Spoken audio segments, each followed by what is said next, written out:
할렐루야. 주님의 은혜가 오늘도 여러분 삶 가운데 또 우리 삶 가운데 가득하시기를 주의 이름으로 축복합니다.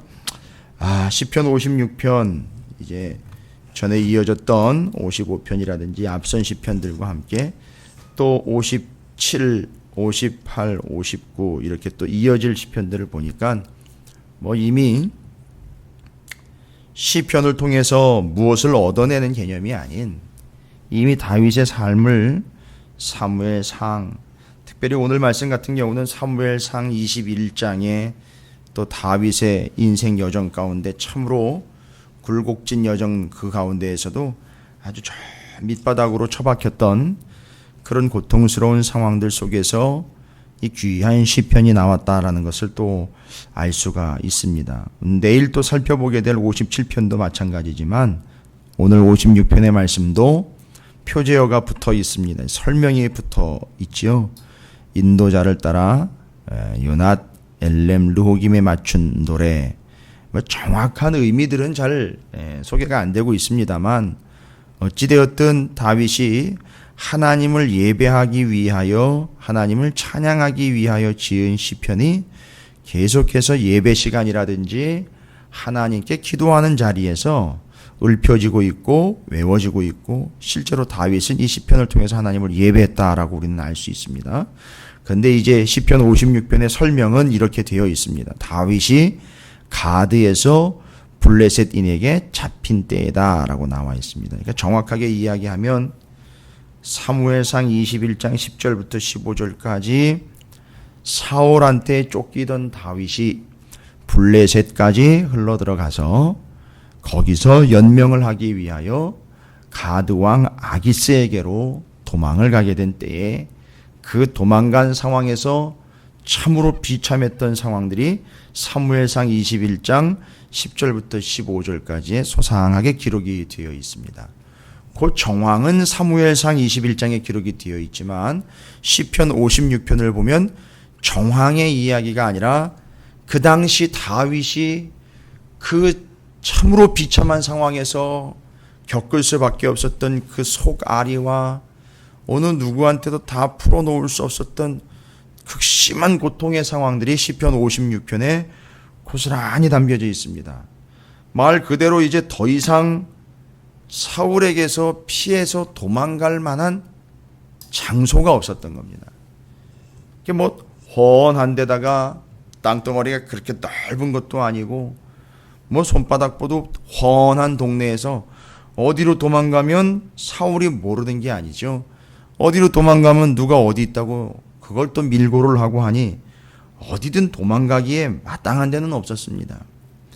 결국 쫓기다가 블레셋 가드왕 아기스한테로 망명을 하게 되고 도망을 하게 된 때에 거기서 무슨 일이 있었는지 바로 사무엘상 21장에 사람들이 정확히 얘기하면 가드왕 아기스의 부하들이 다윗인 걸 알아보고 다윗을 모함을 하면서 불안해하면서 다윗을 가만히 내버려두면 안 된다 하는 바람에 그 신하들이 다윗을 알아보고 다윗을 가만두려고 하지 않은 그 찰나에 바로 그때 다윗이 가드왕 아기스왕 앞에서 미친 채 하고 도망 나왔다라는 역사적인 기록으로 사무엘상에는 기록이 되어 있습니다. 바로 그때 기록이 된 말씀이다라고 시편이다라고 요 정황과 표제가 붙어 있습니다.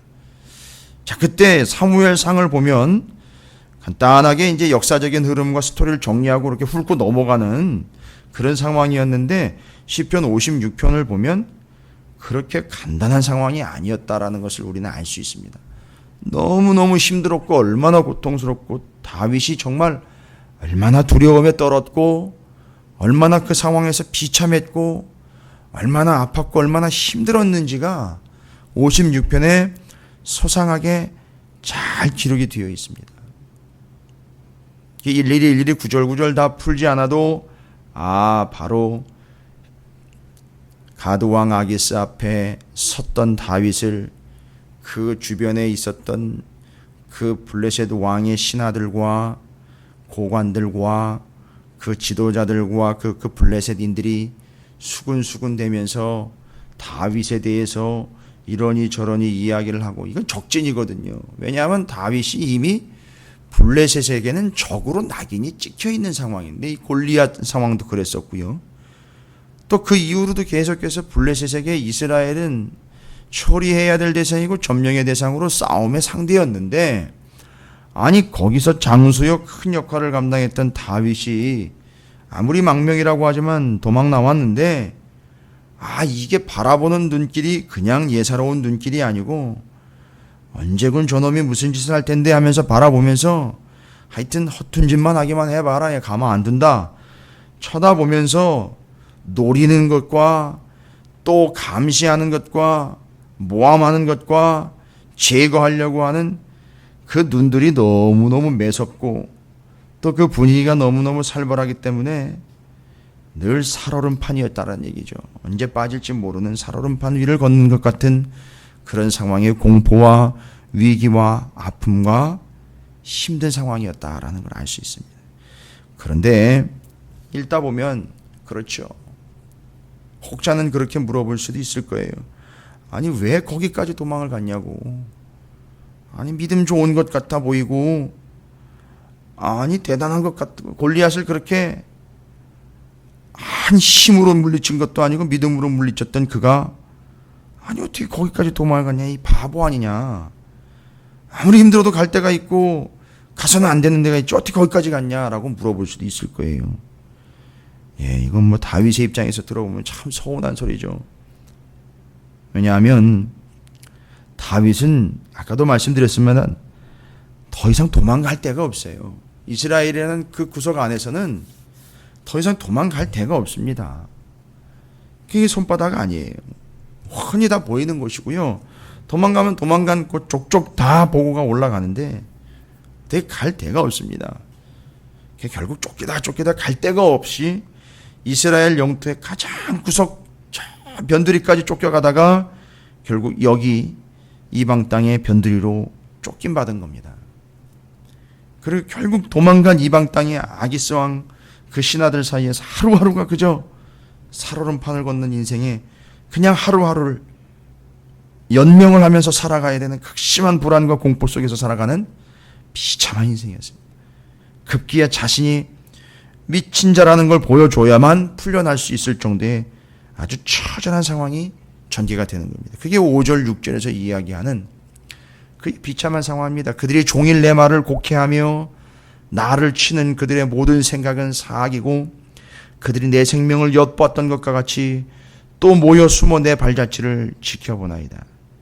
항상 감시의 대상이었고, 조금만 빗나가면 바로 창이 날라올 수 있는 그런 아주 비참한 상황입니다. 그래서 다윗은 자신을 시편 56편에서 두 가지 상황으로 표현을 합니다.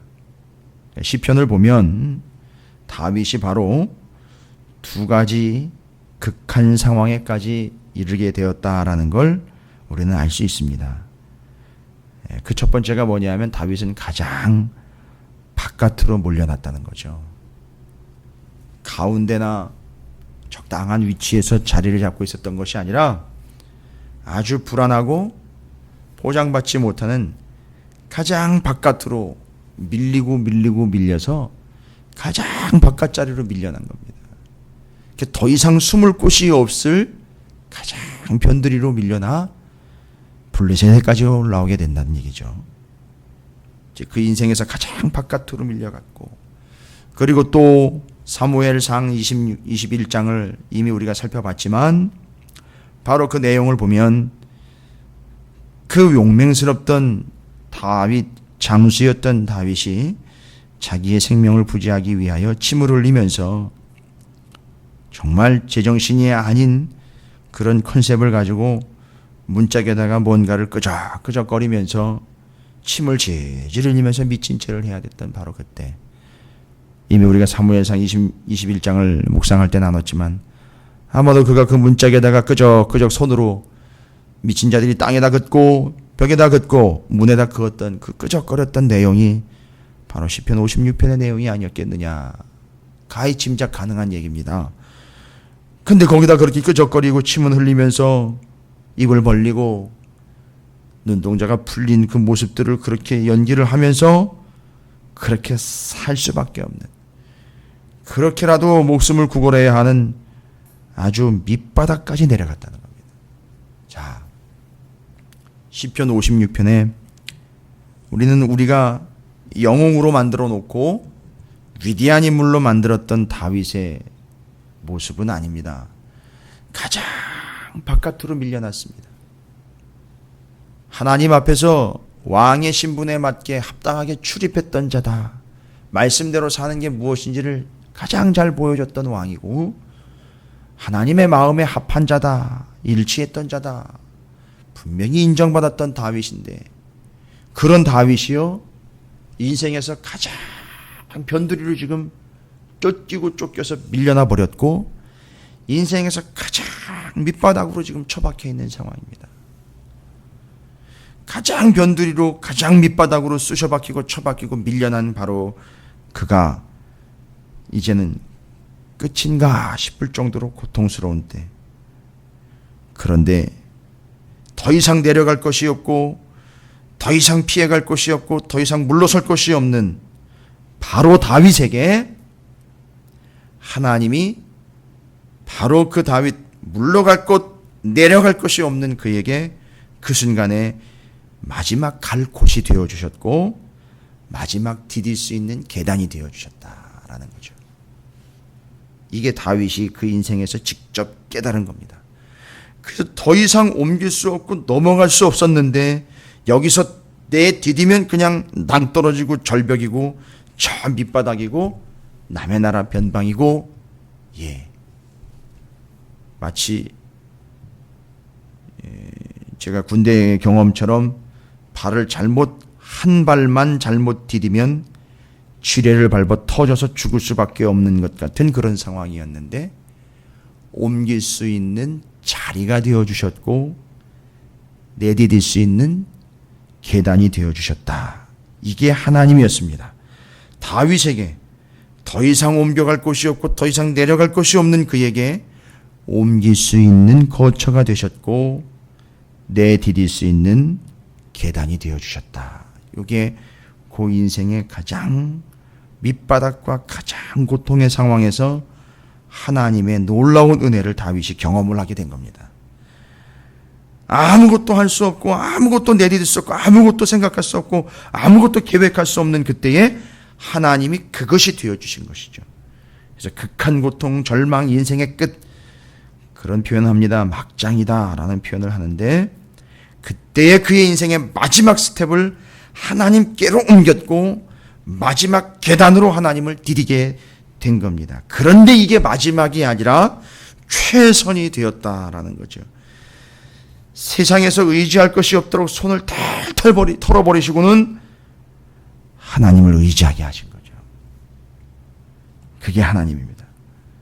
그런데 다윗은 이런 하나님을 어떻게 그런 상황에서도 그렇게 마지막 피할 곳과 마지막 내디딜 그 발걸음으로 하나님을 의지하게 되었는가?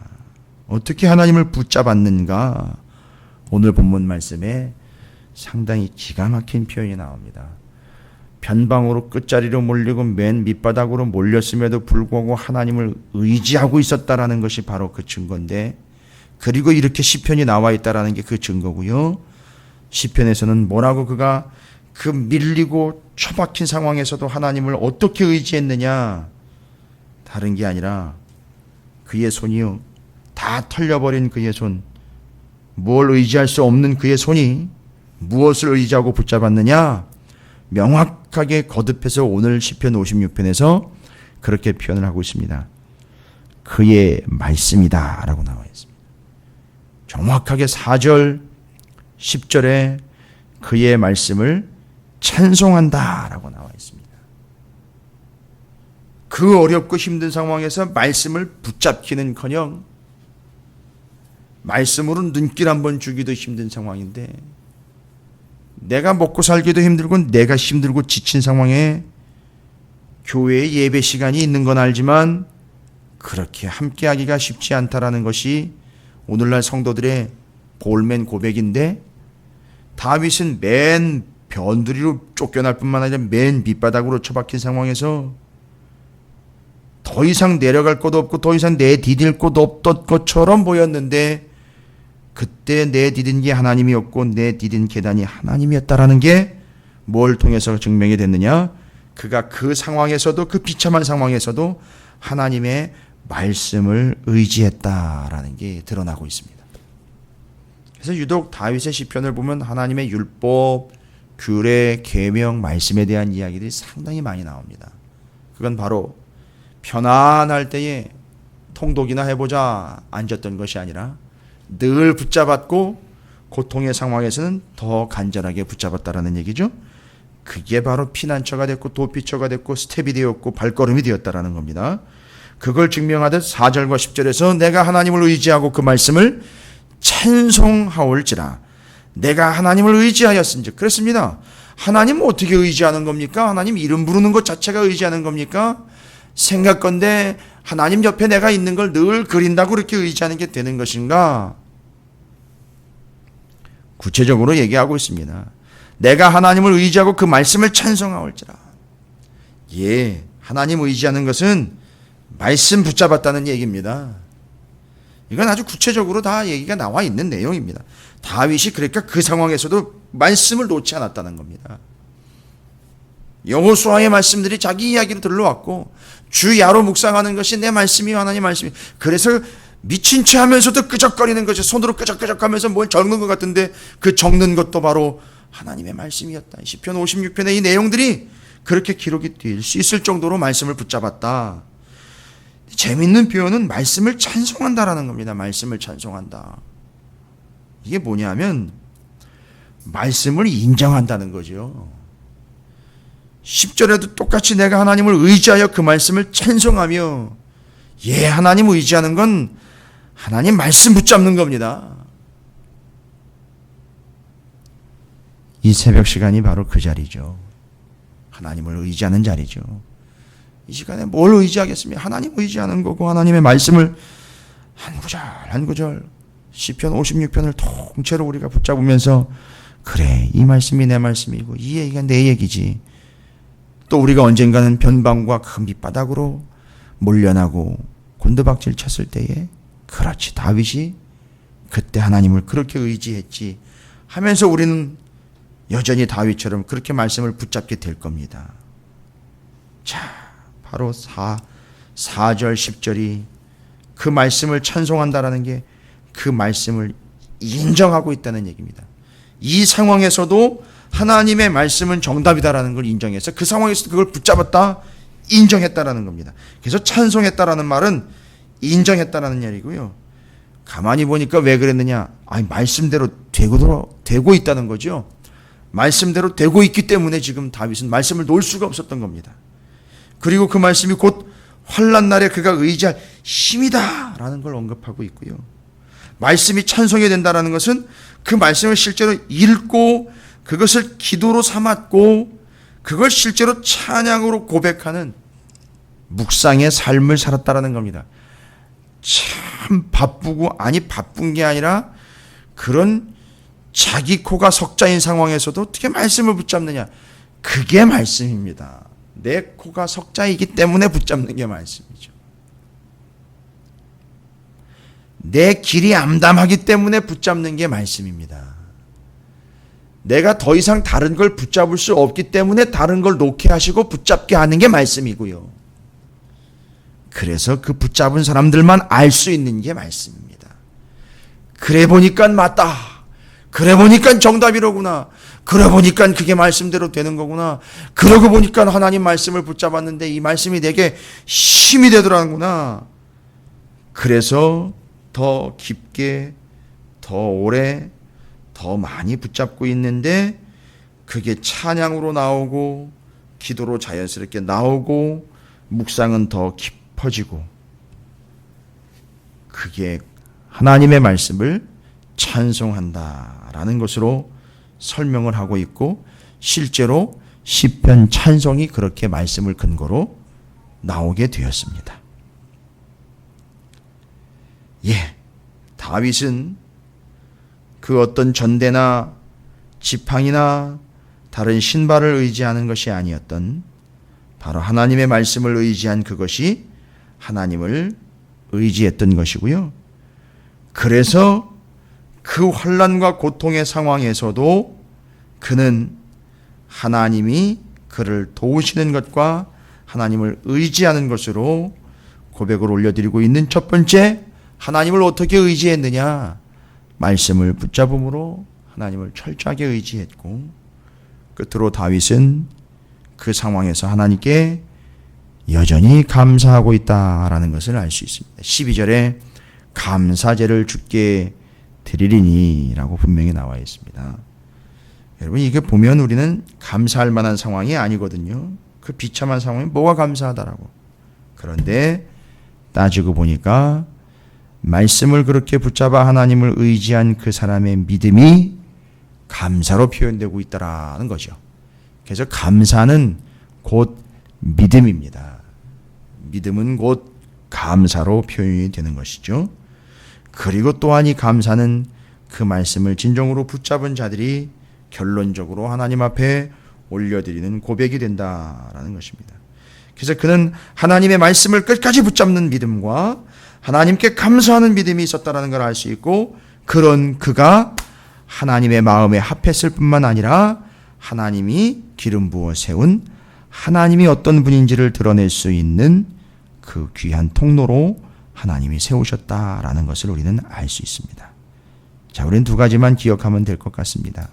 우리 인생의 가장 변두리와 가장 밑바닥으로 처박힐 때가 있을 텐데, 그때에도 하나님을 의지할 수 있는 것은 하나님의 말씀이 있기 때문이고, 하나님의 말씀을 끝까지 붙잡는 것이 곧 하나님을 의지하는 것이고, 그 하나님의 말씀을 깊이 있게, 더 깊이 있게 의지하면 우리에게는 자연스럽게 하나님을 향한 감사가 끊이지 않게 될 것이라는, 그럼에도 불구하고 감사가 나오며 그 상황에서도 감사가 나올 수밖에 없다라는 것을 오늘 말씀을 통해서 알 수 있습니다.